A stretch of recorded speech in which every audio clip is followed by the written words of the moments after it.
Here's how to convert JPEG to ICO. That's that icon image format. So I created an app, it's called ConvertSave. It works offline, no more random sketchy websites, and it converts video, images, and audio.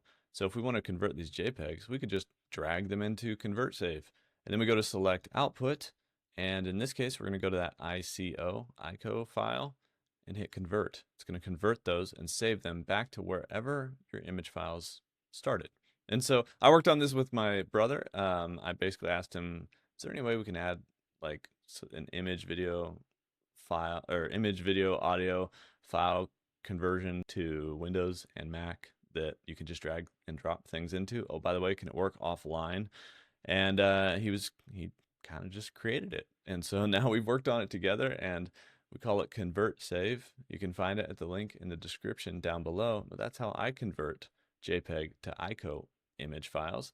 And hopefully you guys find it useful and find it a utility. You want to have it around, and totally give us some feedback if you use it and what you think of it. We're going to add a lot more advanced features, especially like global setting support and like compression and resizing and all kinds of stuff like that, as well as video and audio and other document formats.